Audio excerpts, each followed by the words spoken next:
একজনের একটা ছোটবেলা হ্যাবিট ছিল। ও না বলি বলি না না না ঠিক আছে, জ্বালিয়ে দে। টিউবটা গেছে নাকি? এটা কতটা যে সফট হয়েছে আমি তোমাদের হাত দিয়ে চেপে ধরলেই তোমরা বুঝতে পারবে। তো সফট হয়েছে, আরো সফট হয়েছে।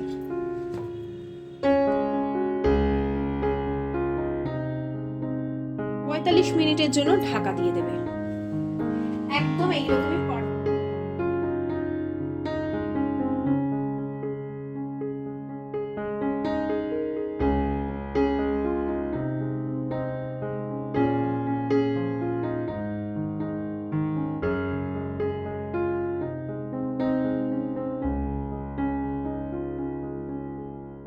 সবাই দেখবে বড় বড় সিনেমা আর্টিস্ট, সিরিয়াল করতো যারা, তারাও সবকিছু বাদ দিয়ে ব্লগিং করছে। তো সব সময় হয় বা যারা এই মানে বিনোদন জগতে ছিল তারাও না সোশ্যালি অ্যাক্টিভ না হলে কাজ পাচ্ছে না। এটা হচ্ছে সব থেকে বাস্তব। গুড ইভিনিং, এখন বাজে বিকেল 4:45। এখন থেকে আমি আজকের ব্লগটা আবার শুরু করছি। আসলে দুপুরবেলা তো জানোই এখন শুই না, তবে খেয়ে উঠতে উঠতে আমার শীতকালে বরাবর লেট হয়ে যায়। তো খেয়ে উঠলাম তখন, সবার খাওয়া হয়ে গেছে আগে, আমি খেয়ে উঠলাম তখন কটা 3:30 4:45 আমি খেয়ে উঠেছি। এবারে আয়ুষ্মান পড়াশোনা করছে, আমি টুকটাক ওর পাশে বসছি, এমনি কাজকর্ম করছি। আজকে বুধবার ছিল, শ্যাম্পু করলাম। আর সব থেকে বড় কথা, আজকের ভিডিও আমি আজকেই মানে সকালে শ্যুট করেছি, তারপরে শেয়ার করেছি। মানে বুঝতেই পারছো সেটাকে এডিট করতে কতটা টাইম লেগেছে। রান্না তো ডিমের ঝোল করলাম, আর উচ্ছে, তারপরে আলু কুমড়ো পেঁপে সব ভাতে দিয়েছিলাম, ওইটা মেখেছিলাম। আর যা একটুখানি ওই দিয়েছিল পুঁই শাকের চচ্চড়ি মাছের মাথা দিয়ে। ওই আমার শাশুড়ি না নিচে, তোমাদের আগের ব্লগে বলেছিলাম না, পুঁই শাকের গাছ লাগায়, ওখান থেকে কেটে এনে চচ্চড়ি করেছিল। মানে আমাদের ঘরের গাছে। কোথায় যাব আমি? পাপা তুমি যাও, আমি যাব না এখন। বাবা আমি যেতে পারবো না, আমার কাজ আছে। ব্রেড আছে, ব্রেডটা আমরা সন্ধ্যাবেলা খাবো কফির সাথে। আর একটা ব্রেড বানিয়ে রাখবো, সেই জন্য একটুখানি আটাগুলো মেখে রাখবো। দাঁড়াও।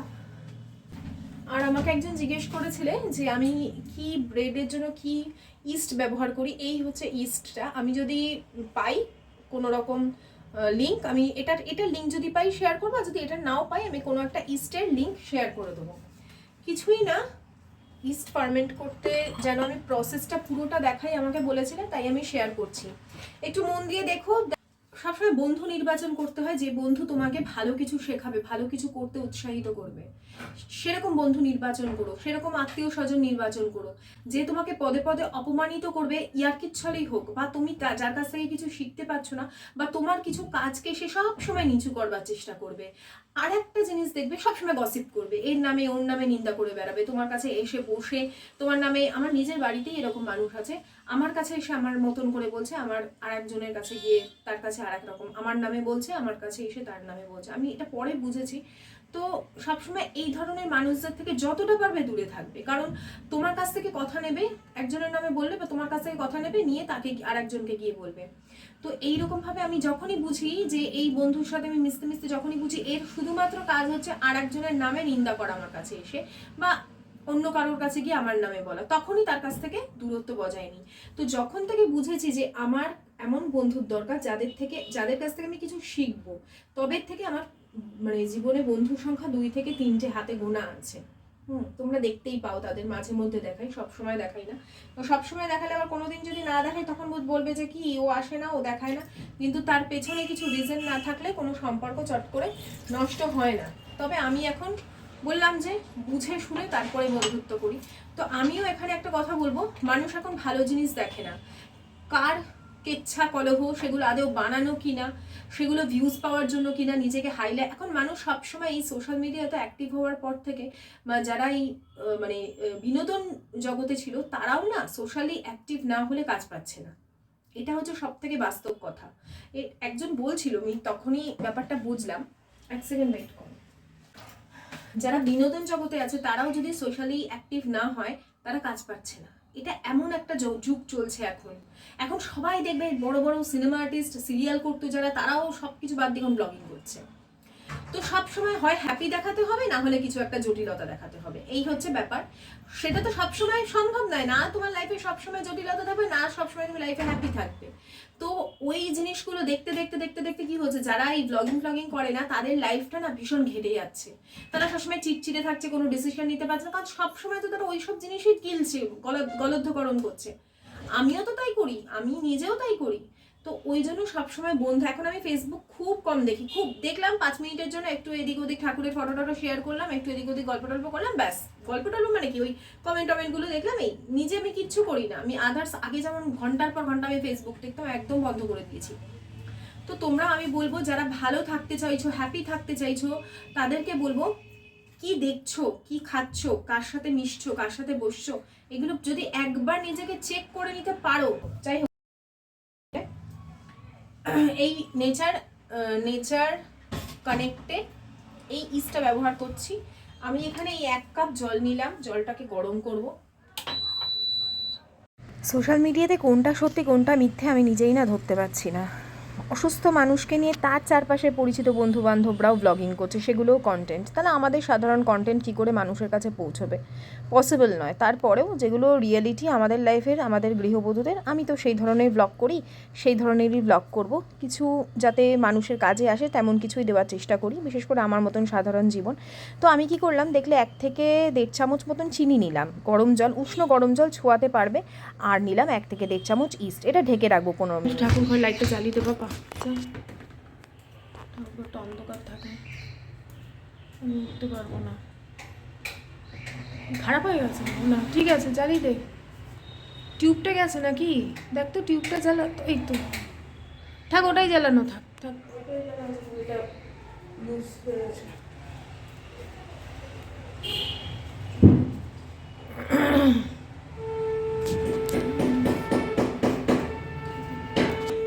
ওইদিকে সোফার কাজটা হচ্ছে এখন।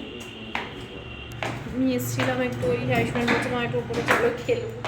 মানে তুই খেল, এখন ওখানে কাজ করছে, আমি কী করবো, বুঝতে পারবো না আরামসে। আজ আমি তোমাদের সাথে খুব সহজভাবে ব্রেড রেসিপি শেয়ার করব, যেটা 100% আটা ব্রেড। বাইরে যে ব্রেড খাও সেটাও কিন্তু তোমাদের ময়দা দেওয়া থাকে। যাই হোক, এখানে আমি 3 কাপ, এই যে মেজারমেন্টের যে কাপ থাকে সেই কাপের 3 কাপ আটা ভালো করে চেলে নিচ্ছি। আর এর মধ্যে পরিমাণ মতন মেশাচ্ছি হচ্ছে লবণ আর চিনি। যেহেতু এটা আমি একটু সুইট বান বা সুইট ব্রেড টাইপের বানাবো, সেই জন্য আমি একটু চিনির পরিমাণটা বেশি দিচ্ছি। আমি এখানে একটা জিনিস দিইনি, সেটা হচ্ছে গুঁড়ো দুধ। আমি দিইনি কারণ আমার কাছে ছিল না, থাকলে আমি অল্প দিতাম, তাতে টেস্টটা বাড়ে, এই আর কি। তোমরা চাইলে এই সেম প্রসেসে ময়দার বানাতে পারো। আর দেখছো তো ইস্টটা কীরকমভাবে গেজে উঠেছে, বুঝবে এটা একদম ফার্স্ট ক্লাস ইস্ট। যেই ইস্টটা তোমার এরকম ফার্মেন্ট হবে না, বুঝবে সেই ইস্টটার কাজের নেই, ওটা থ্রো করবে, আবার ট্রাই করবে ওটা দিয়ে। যদি না হলো তাহলে বুঝবে ইস্টটাই খারাপ হয়ে গেছে। ইস্ট সবসময় ফ্রিজারে স্টোর করবে। আর আমি এখানে কিছুটা এটা টুটি ফ্রুটি দিয়েছি। বললাম একটু সুইট বান টাইপের বানাবো। বিশ্বাস করো, এত দিন আমি এত কষ্ট করেছি, কিন্তু এত ভালো ব্রেড আমি বানাতে পারিনি। যত দিন যাচ্ছে তত জিনিসটা পারফেক্ট হচ্ছে। সিম্পল আটার থেকে আরও একটু নরম করে মেখেছি, খুব বেশি একদম দলাই মোচড়াই করে হাত ব্যথা করে আমি এগুলো কিচ্ছু করিনি। একদম নর্মাল মেখে জল দিয়ে উষ্ণ গরম জলেরও দরকার নেই, নর্মাল জল দিয়ে মাখবে। ওই ইস্টের যেটুকু জলের গরম ছিল সেই গরম জলটুকু দিয়েছি, তারপরে নর্মাল জল দিয়ে ঠেসে মেখেছি। একটু নরম করে মাখবে, মানে রুটি যেরকম নরম করি থেকে আরেকটু নরম করতে গেলে অল্প অল্প জল দিয়ে মাখলেই সিম্পল একটা নরম ডো তৈরি হবে। এবার ওটাকে রেখে দাও তুমি ঘন্টা 2-এর জন্য, কারণ এখন শীতকাল তো ওটা ফুলতে কিন্তু সময় লাগছে। যতক্ষণ রাখবে কোনো অসুবিধা নেই, তা বলে আবার ওভারনাইট রেখো না। তো এদিকে আমি ওই দুপুরবেলার যে বাসনপত্র ছিল সেগুলোকে মেজে নিচ্ছি। দুপুরের খাওয়াটা আমার যেহেতু দেরি হয়েছে, এই বাসন কোসন মাজতেও একটু দেরি হচ্ছে। আর যেহেতু আটাটা মানে ফার্মেন্ট হতে হবে, এবং আমি একটা ইভিনিং রুটিন শেয়ার করছি, যা যা কাজ করছি, সো আমি এই কাজগুলো একটু ধীরে সুস্থে একদম কাম একটা রুটিন শেয়ার করছি, বিশেষ করে যেটা উইন্টার রুটিন। শীতকালের এই বিকেল থেকে আমার বেশ সুন্দর সময়গুলো কাটে, নিজের কাজ নিয়ে ব্যস্ত থাকতে পারি, কারণ তাড়াহুড়োর কিছু নেই যে সকালবেলা টিফিন, ব্রেকফাস্ট বা হাবিজাবি কাজের কোনো তাড়া নেই। তো ঝটপট বাসনগুলো মেজে আমি বারান্দাতে উবুর করে দিয়ে চলে এসেছি। এরপরে যেটা সবথেকে ইম্পর্ট্যান্ট কাজ এখন আমার এই 2026-এর, আমি যেটা একদম হয় না, আমরা কিছু কিছু ছোটো ছোটো জিনিস রেজলিউশন নিই। আমি যেমন নিয়েছি যে রান্নাবান্না হবে তার কিছুক্ষণের মধ্যে আমি গ্যাস ওভেনটা মেজে ফেলবো। রাত্রিরে আবার রান্না করি, অসুবিধা নেই, কিন্তু দুপুরবেলা যে মাছ টাছগুলো হয় চেষ্টা করব প্রত্যেক দিন ওই মানে দুপুরবেলা রান্না হয়ে যাওয়ার পর বিকেলের মধ্যে কিচেনটাকে একটু ডিপ ক্লিন করে নেওয়া, বা গ্যাস ওভেনটাকে বিশেষ করে আর কাউন্টার টপটাকে ভালো করে মেজে ঘষে রাখা।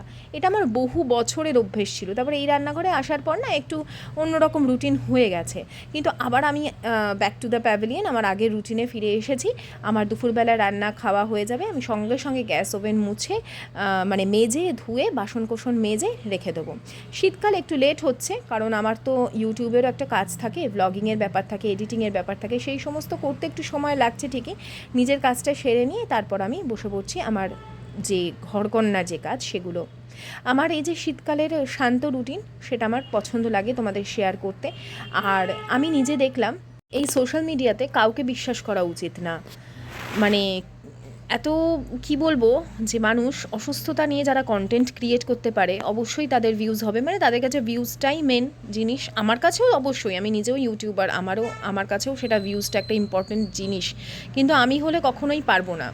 তো সেটাই ভাবি যে কোনটা যে সত্যি কোনটা যে মিথ্যে, হয়তো সত্যি, কিন্তু সেই জিনিস নিয়ে মানে কিছু অন্য চারপাশের মানুষগুলো এমন করছে যে আমি সেই জিনিসগুলো নিতে পারছি না। আর ওই জন্য সত্য মিথ্যে বিচার করার আমি আর ভাবছি কেউ নই, সবটাই ভগবান বিচার করুক। আমি আমার কাজটায় ফিরে আসি। তো নিজের বাইরের ঝামেলাকে যত আমরা বর্জন করব তত আমাদের ঘর মানে শান্তি বজায় থাকবে। তুমি যত বেশি দেখবে, তুমি কারোর ঝগড়া শুনবে, কারোর অশান্তি শুনে আসবে, দেখবে কদিন বাদে তোমার ঘরে অশান্তি হবে। তুমি কারোর স্বামী স্ত্রীর ঝগড়া শোনো, দেখবে কদিন বাদে তোমার স্বামী স্ত্রীর মধ্যে ঝগড়া হবে। কারোর বিচ্ছেদের কথা শোনো, তোমার মনের মধ্যে ঢুকবে, হ্যাঁ আমার হাজব্যান্ড এরকম করছে না তো, আমাদের সাথে এরকম ঝগড়াঝাটি হচ্ছে না তো। ওই জন্য কারোর ঘরের ঝামেলা ঝগড়া কখনো বাইরে থেকে শুনে চলে আসবে না, ওগুলোকে যতদূর সম্ভব অ্যাভয়েড করবার চেষ্টা করবে। এটা আমি নিজের অভিজ্ঞতা থেকে বলছি। তো নিজের যদি মনে হয় যে না, নিজের সংসারে আমরা কোনো রকম জটিলতা আনবো না, তাহলে ওই সমস্ত ঝামেলা যত কম অ্যাবজর্ভ করবে ততই ভালো। বলতে গেলে অনেক কিছুই বলতে ইচ্ছে করে, কিন্তু থাক, নিজের গণ্ডির বাইরে বেশি কথা বলে জটিলতা না ক্রিয়েট করাই উচিত, তাই না বলো? তুমি একটা কথা জেনো, আমরা যা দেখবো যা শুনবো আমরা লাইফে সেটাই অ্যাট্রাক্ট করব। যাই হোক, হয়ে গেল। এদিকে কফি বানিয়ে নিয়েছি, বিস্কিটটা ওই ক্রিম ক্র্যাকার ক্রিস্পি বিস্কিটটা তো লাগেই, সেটা কৌটোতে ঢেলে রাখতে হবে। আর এই ওটসের বিস্কিটটা নিয়েছি। বিকেলবেলা যা যা থাকে কফি বানালাম, ওদিকে দুধ গরম করলাম, এইগুলো হচ্ছে প্রত্যেক দিনের বিকেলের কাজ। আশিসকে এই সময় একটু ফোন করি যে আসো কফি বানাচ্ছি, কফিটা খেয়ে তারপর যেও। খুব সিম্পল জীবন আমাদের, আর সেটা যেন সিম্পল থাকে এটাই আমরা চাই। কারণ এই যে সিম্পলিসিটি এবং যে সাধারণ জীবনযাত্রা, এর মধ্যে যে সুখ তা অন্য কিছুতে নেই। ফেসবুক ছাড়া আর কিছু নেই। বন্ধ করো ফোনটা, হাতে নিয়ে আগে ফেসবুকটা খুলবে। I love being an active and এমনি ফোন এলো তো এলো, ছাড়ো। আর ফোনটা যে হাতে নেবে আগে ফেসবুক। এই ফেসবুকটা আমিই খুলে দিয়েছিলাম ওকে। তোমাকে ডিলিট করতে হবে। এবার ডিলিট করলে আমার কপালে অশেষ দূর করবে।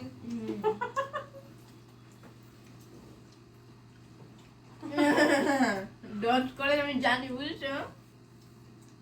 কেমন হচ্ছে সোফাটা এবার? দেখিনি, যাবো ভালো হয়েছে, যাবো দেখাবো তো। হেভি লাগছে হেভি হয়েছে ব্লু। ভেতরে ঢুকে দিয়েছে না? কোন ভিতরে? ঘরের ভেতরে। কেন ঘরের চাবি দিয়েছো তুমি? মাঝে মাঝে ভাবি যে কতটা সহ্য করে তবে একটা জায়গায় আজকে এসেছি। মানুষ ভাবে যে কত, এই যে যখন আমি একদম সাজিয়ে গুছিয়ে আমার সাংসারিক জীবনটা প্রেজেন্ট করি, মানুষ ভাবে কী সুখী, সব একদিনে হয়ে গেছে, সব একদিনে পেয়ে গেছে। একটা কথা তোমরা মানবে তো, সোশ্যাল মিডিয়ার যুগে মানুষের ধৈর্য কমে গেছে। তাও কটা বাজবে?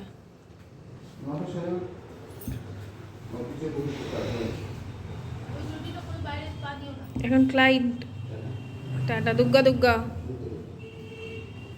এখন ক্লায়েন্ট ভিজিট করবে। আর আমি তো এখন ঘরবন্দি। তোমাকে এই সোয়েটারটা পরে কি পাতলা লাগবে গো? পাতলা লাগছে বাবা? হ্যাঁ, শুধু এই সোয়েটারটা পরে। না হলে আমি পাতলা না। দেখ আমার মুখটাও পাতলা, দেখ। হ্যাঁ, গোলগাপ্পু একটা মুখ।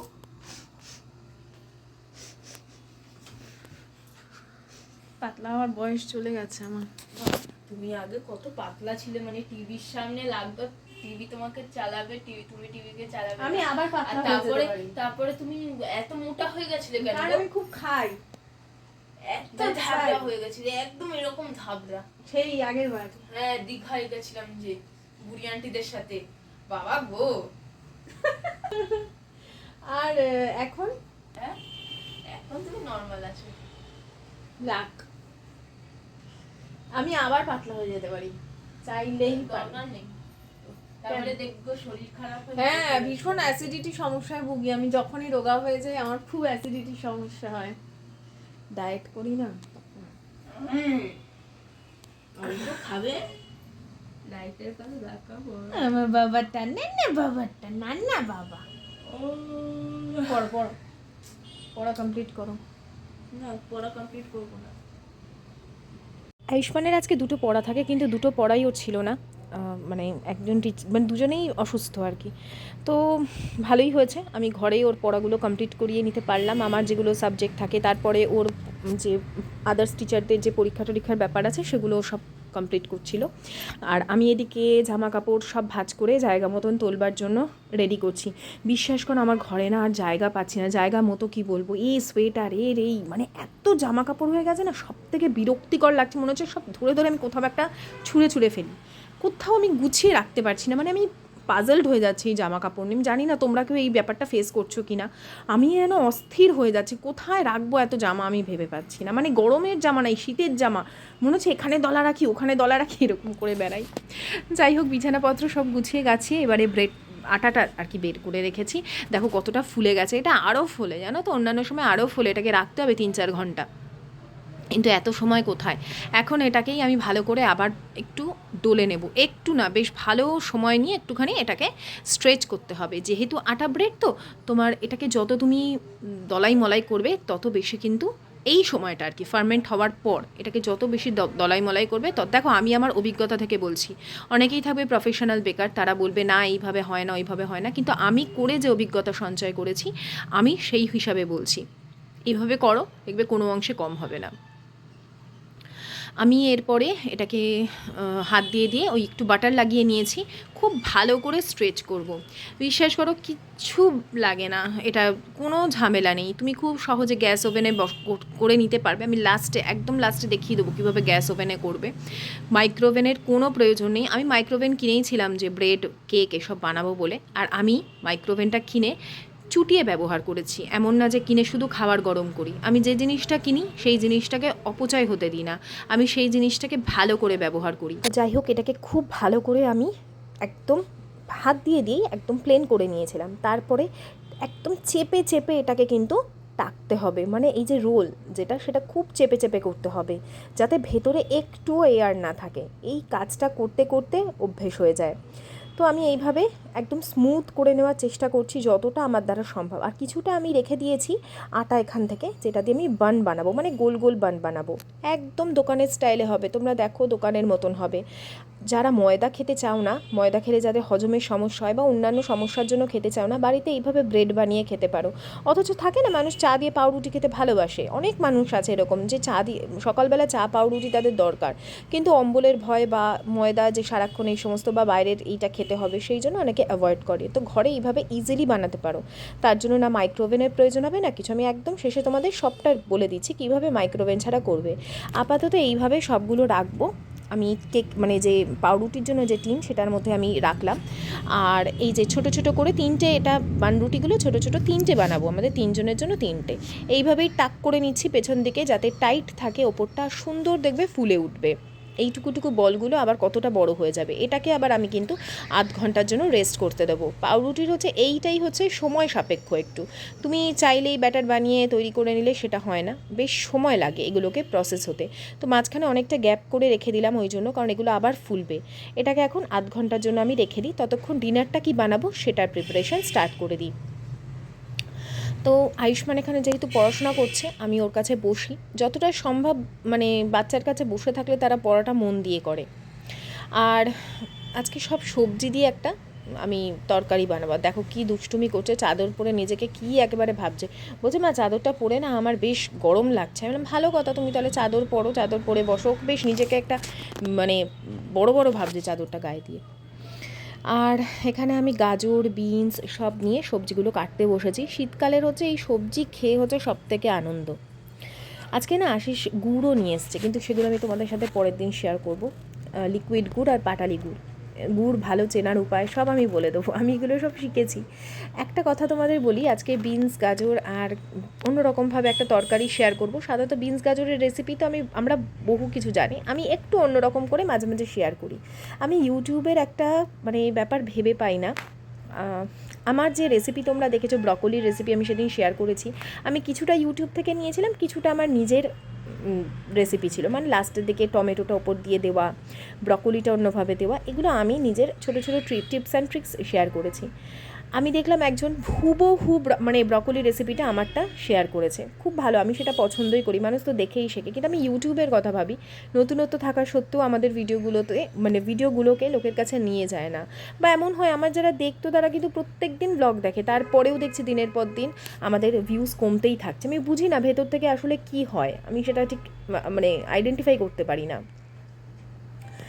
যাই হোক, এখানে দিলাম হচ্ছে হলুদ গুঁড়ো, নুন আর জিরের গুঁড়ো অল্প দিয়ে এটাকে ঢেকে রাখবো। ফোড়নে শুধু শুকনো লঙ্কা আর 5 ফোড়ন দিয়েছি, এখানে কোনো রকম বাকি মশলার দরকার নেই। দেখো কতটা আবার ফুলে গেছে, ওই জন্য একটু গ্যাপে গ্যাপে দিয়েছিলাম। এরপরে ওপরে একটা সুন্দর কালার আসার জন্য আমি ডিমের কুসুমটা এখানে ওপর দিয়ে দেবো।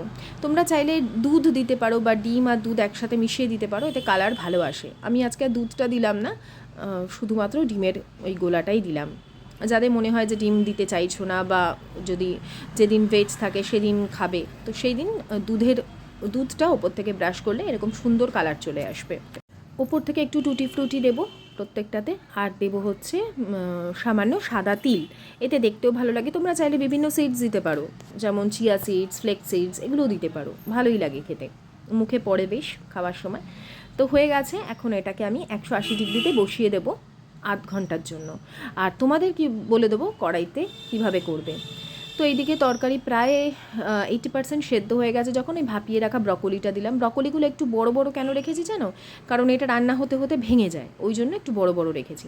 এরপরে প্রায় যখন সেদ্ধ হয়ে যাচ্ছে তার মধ্যে আমি টমেটো আর ক্যাপসিকামটা দিলাম। আমাদের মুখে এই টমেটো আর ক্যাপসিকাম পড়লে খেতে ভালো লাগে, তোমরা করে দেখো। তো এরপর এটাকে ঢেকে রাখবো। এই সময় তোমরা চাইলে ভাজা মশলা দিতে পারো, আমি দেবো না। আমি ওই সচিন আমাকে কদিন আগে একটা ওই শিপ থেকে পাওয়া মশলা দিয়েছে না, দারুণ খেতে, রেস্টুরেন্টে সব ওই মশলাই মনে হয় ব্যবহার করা, ও তো রেস্টুরেন্টের জন্যই আনিয়েছিল, আমাকে 1 টিন দিয়েছে, অনেক দিন চলে যাবে। ওটা অনলাইন পাওয়া যায় কিনা, এই যে এইটা। আর দেখলাম যে আমি ইউটিউবে সার্চ করে দেখলাম এই টিনের মশলাটা না এরকমই দেখতে হয়, মানে ওপর দিকটা কেমন তেল চিটে টাইপের, জানো তো। আমি ভেবেছি কি হয়তো নোংরার মধ্যে পড়েছিল বলে এরকম, কিন্তু ওই যে ইউটিউবে দেখালো তারও ওই রকমই তেল চিটে টাইপের ওপরটা। আমি পরিষ্কার করে নিয়েছি যদিও। তো এরপরে ওই আমি 1-1.5 চামচ মতন মশলাটা জলের মধ্যে দিয়ে অল্প নুন দিয়ে একটু গুলিয়ে রেখে দিয়েছিলাম। আর তরকারিটা সামান্য জল দিয়েছি, একটু যাতে রসা রসা লাগে, মানে খেতে পারি সেই জন্য একটু জল দিয়েছিলাম। মটরশুঁটি দেওয়া আছে এর মধ্যে, ব্রকলি, আলু, ক্যাপসিকাম, অনেক ধরনের শীতকালীন সবজি দেওয়া, বিট গাজর তো দিয়েইছি, বুঝতে পারছো। এরপরে লাস্টে আমি এই মশলাটা দিয়ে দিলাম। ওহ, কী যে মশলাটার স্বাদ আমি তোমাদের বলে বোঝাতে পারবো না, এত ভালো লাগে। বিশেষ করে এই 5 মিশালি মশলা বলো, যে কোনো 5 মিশালি তরকারি বলে, এগুলোতে দিয়ে দেখো আলাদা লেভেলের টেস্ট হবে। 2টো কাঁচা লঙ্কা উপর দিয়ে গোটা গোটা দিলাম। আর এরপরে হচ্ছে রুটি, আটাটা মাঝখানে মেখে রেখে দিয়েছিলাম যখন আমি তরকারি বসিয়েছিলাম। মাঝখানে এগুলোও করি, আবার স্পেশাল টুকিটাকি কাজও করি। কারণ দেখো, গরমকালে আমরা যত ক্লান্ত হই, শীতকালে কিন্তু আমরা অত ক্লান্ত হই না। তাই শীতকালটা হচ্ছে নিজের মতন করে এনজয় করবার মুহূর্ত। যত শুয়ে বসে থাকবো তত কিন্তু আমাদের ঠান্ডা বেশি লাগবে, অলসতা কাজ করবে। ওই জন্য আমি বেশি করে কাজ করি, কারণ এই সময় ফুল অন এনার্জি থাকে। ঝটাপট করে কয়েকটা রুটি করে নেবো। প্রথমে ভাবলাম একটু পরোটা করি, আবার ভাবলাম না, অনেক তেল মশলা খাওয়া হচ্ছে কদিন ধরে, একটু তেলটা একটু কমই খাই, কারণ শীতকালে সবসময় মনে হয় এই খাই ওই খাই।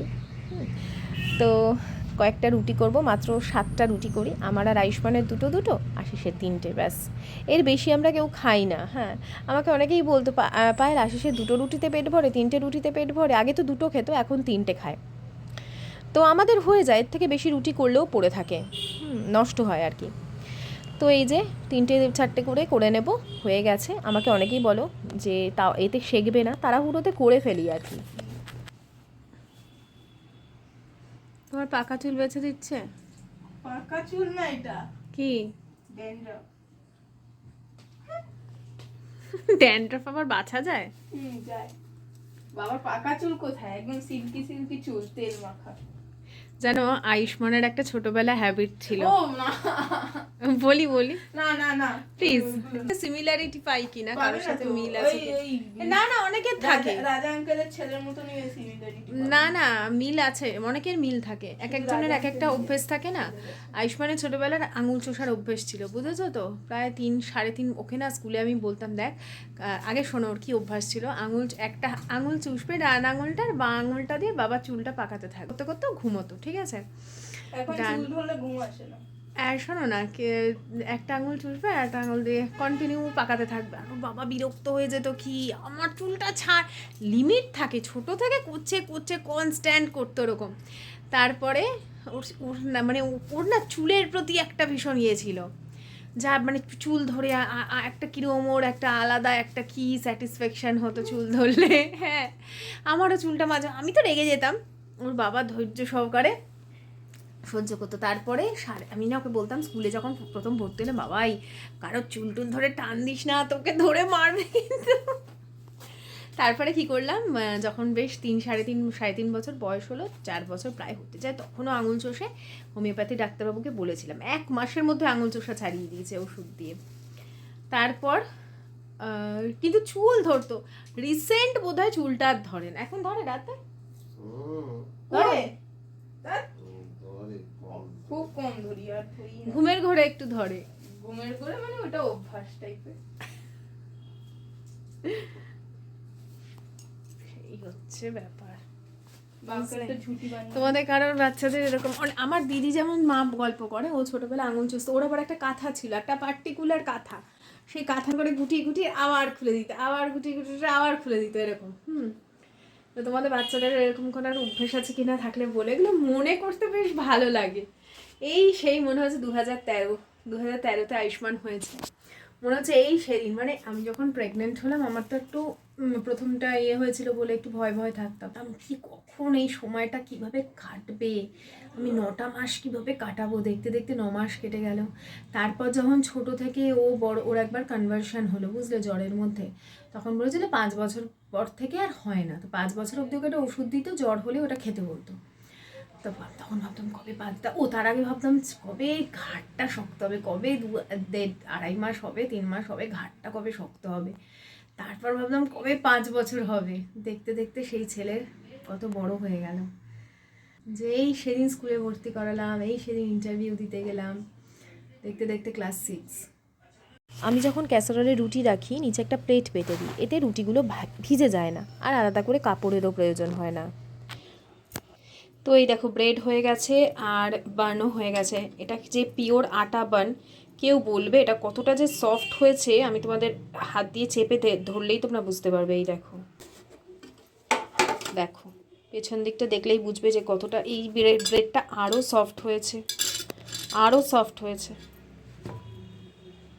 তবে আমি কিছুতেই এই রোলটা করতে পারছি না, যেরকম হয় না দোকানে, যে একদম আমি অনেক চেপে দিচ্ছি, তারপরেও এই জিনিসটা এই জায়গাটা থেকে গ্যাপ থেকেই যাচ্ছে, মানে ফাঁকা হয়ে এটা উপরে উঠে আসে যখন এটা ফুলছে। তো ঠিক আছে, নিজেই তো খাবো, এটা তো আর কাউকে দিচ্ছি না। দেখো কতটা সফট হয়েছে, পারফেক্ট বেক হয়েছে। এবার আমি তোমাদের দেখিয়ে দিই যে তোমাদের যদি মনে হয় যে তোমরা কিভাবে করবে, একটা বাজে নোংরা কড়াই নেবে, নোংরা মানে এইটা যেমন ধরো ভাজা পোড়ার কড়াই, ঠিক আছে? এইখানে আমি যত রাজ্যের ভাজা পোড়া হয় সেগুলো করি, ভালো করে এটাকে গরম করে নেবে। যখন পুরো এই প্রসেসটা করবে, করে একটা খুব ইজি প্রসেসে দেখাচ্ছি, স্ট্যান্ড দিয়ে ঢেকে দেবে, ঢেকে হিট করবে আগে, প্রি হিট যেটাকে বলে, হিট হলো, এরপরে তুমি এরকম একটা প্লেটের মধ্যে ওই যে ময়দার যেরকমভাবে আমরা বানাচ্ছি, বানিয়ে এইভাবে তুমি ওটাকে রেখে 45 মিনিটের জন্য ঢাকা দিয়ে দেবে। একদম এইরকমই পারফেক্ট, আমার এখানে ঢাকনাটা দেখতে পাচ্ছি না, যাই হোক এটাকে পুরো ঢেকে দেবে। হ্যাঁ, তোমার একদম পারফেক্ট যেরকম এই বানটা দেখছো সেরকমই হবে। তো বন্ধুরা, আজকের ভিডিওটা আমি এখানেই শেষ করলাম। অনেক কিছু শেয়ার করেছি আজকের রুটিনে। যদি ভালো লেগে থাকে অবশ্যই লাইক করো, শেয়ার করো, কমেন্টস করো। আজকের মতন বিদায় নিচ্ছি, সকলে খুব ভালো থেকো, tata, bye bye, good night, সায়োনারা।